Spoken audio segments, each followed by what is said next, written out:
Coucou tout le monde, c'est Charles. Hello tout le monde, c'est Ava.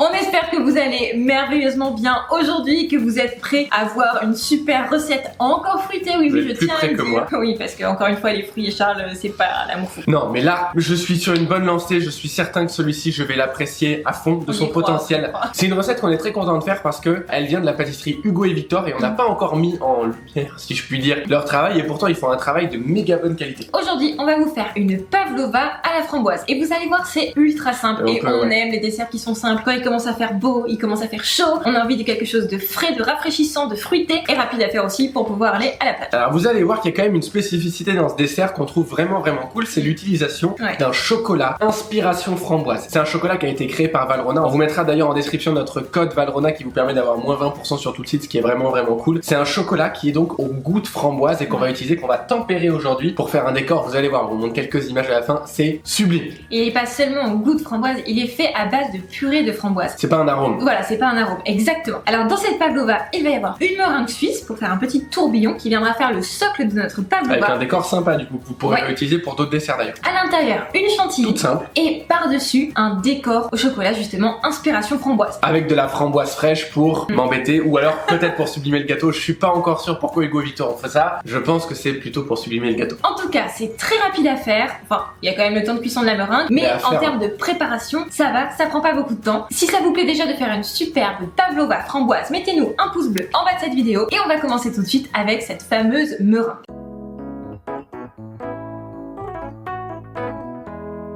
Sur un bain-marie d'eau bien chaude, on verse notre pesée de blanc d'œuf avec la totalité du sucre semoule et on va fouetter bien vivement pour faire chauffer ce mélange jusqu'à 50 degrés. Une fois qu'on atteint les 50 degrés, on verse le mélange dans le bol du robot muni du fouet et on va monter cette meringue. On fouette assez vivement. Le but c'est quand même de faire redescendre la température jusqu'à ce qu'on ait cette couleur bien blanche. Et vous voyez une texture bien épaisse de meringue, avec un bec d'oiseau. On la met dans une poche munie d'une douille lisse de 10 mm, et on vient faire exactement ce que vous voyez à l'écran sur un dôme de 6 cm, en silicone. On va créer alors des petites coques de meringue. Vous pouvez au choix les saupoudrer de sucre semoule pour donner un petit peu de relief visuel, et vous mettez au four à 90 degrés pendant environ 3 heures. Une fois qu'elles sont sorties du four et qu'elles ont légèrement refroidi, on les enlève du moule.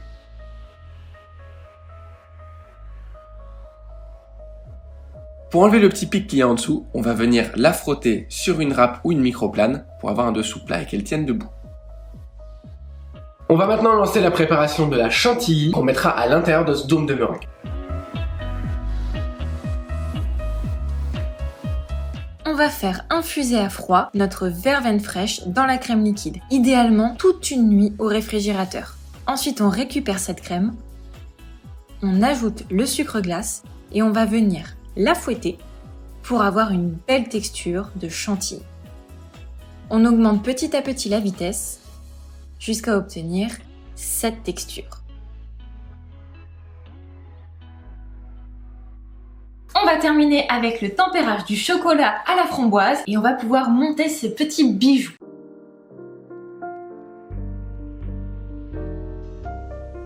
Sur un bain-marie ou un micro-ondes, on prend notre chocolat inspiration framboise et on le fait fondre jusqu'à environ 45 degrés. Alors c'est pas vraiment du chocolat, ça s'appelle de la couverture framboise, mais si vous vous en procurez, vous allez voir, c'est génial. Vous pourriez faire exactement la même chose avec du chocolat blanc. Et une fois qu'il redescend entre 33 et 34 degrés, vous pouvez ajouter la pesée de Mi-Crio, une poudre bien fine. Vous mélangez le tout jusqu'à ce que le Mi-Crio soit complètement fondu.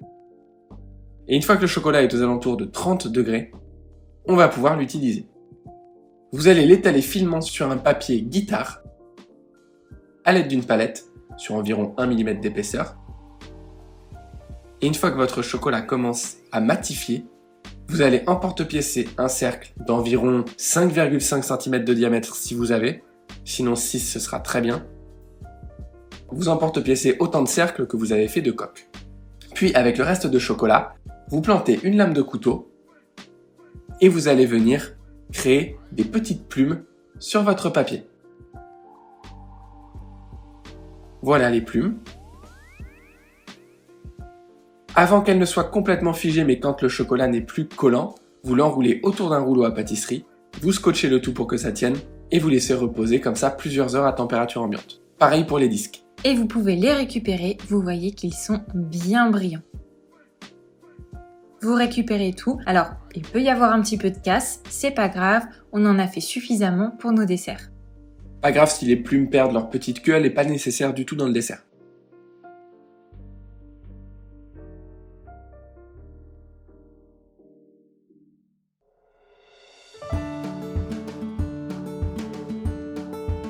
Ensuite, on peut récupérer nos meringues que l'on garnit de chantilly. On étale bien à hauteur avec une palette pour que ce soit bien propre. On ajoute notre disque de couverture framboise. On poche un joli point de chantilly avec une douille lisse de 16 mm. On dépose quelques framboises fraîches. Et on termine par notre décor, nos petites plumes de couverture framboise. On en met 6 pour que ce soit canon. On ajoute une dernière framboise. On zeste un citron jaune. Et c'est prêt!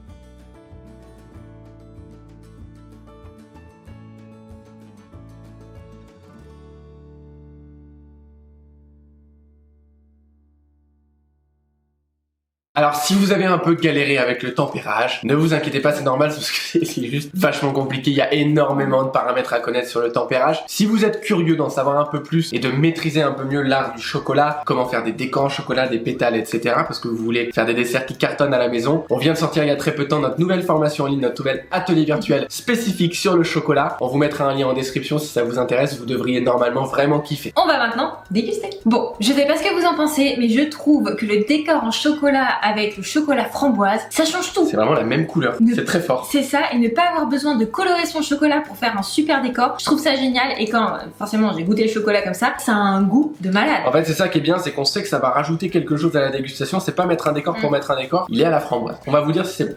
À la vôtre. Je me fais aux framboises. Ouais.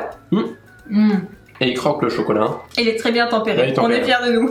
Je trouve ça sublime parce que c'est simple, on comprend en bouche ce qui se passe et on a quand même ce côté chocolat qui est craquant, qui apporte à la dégustation un truc de malade. Et en goût, c'est juste fantastique. D'ailleurs, Valrhona a fait aussi avec d'autres fruits, c'est chocolat inspiration, fruits de la passion, fraises, amandes, beaucoup de choses. On vous laisse regarder sur leur site si ça vous intéresse. En tout cas, nous, c'est testé et totalement approuvé. Le croustillant de la meringue aussi, ça apporte beaucoup. Alors, idéalement, ce dessert-là, vous le dressez minute et vous le servez parce que il va mal supporter d'être stocké au réfrigérateur plus de 2 heures. Donc vraiment, vous faites vos coques avant, vous les laissez à température ambiante dans l'endroit le plus sec de votre cuisine. Vous préparez le reste des éléments et juste avant de manger, peut-être que c'est même un dessert qu'on peut présenter à l'assiette. Oui, je trouve. Si vous voulez le servir en dessert sur un repas, vous le dressez juste avant. Vous allez servir, on déguste. C'est quand c'est frais que ce genre de dessert est vraiment au maximum de son potentiel. Merci beaucoup d'avoir regardé cette vidéo jusqu'au bout. On espère qu'elle vous a plu et si c'est le cas, n'oubliez pas de mettre un petit pouce bleu en bas, de vous abonner et d'appuyer sur la petite cloche pour ne pas louper nos prochaines vidéos. Beaucoup de recettes arrivent, beaucoup de nouvelles choses, des nouveaux projets, enfin bref, beaucoup de choses à vous proposer. On est hyper contents de faire tout ça pour vous. Pour ceux d'entre vous qui sont vraiment très motivés en pâtisserie, qui veulent aller beaucoup plus loin, apprendre à maîtriser, à comprendre la pâtisserie, comme d'habitude, on vous met un extrait gratuit de nos ateliers virtuels en description. Ça s'appelle le Solidarity Pack. Vous mettez juste un email et vous recevez beaucoup de contenu gratuit dans lequel on a mis le savoir qu'on a mis des années à obtenir. Donc vraiment, on est très heureux de pouvoir vous proposer ça. Vous devriez kiffer. On se retrouve la semaine prochaine.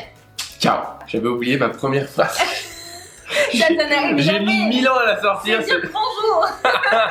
Pourtant notre intro est vraiment pas compliqué, mais je sais pas, j'ai bugué. J'avoue qu'on sait pas. Alors qu'on enchaîne les vidéos en plus. Ok.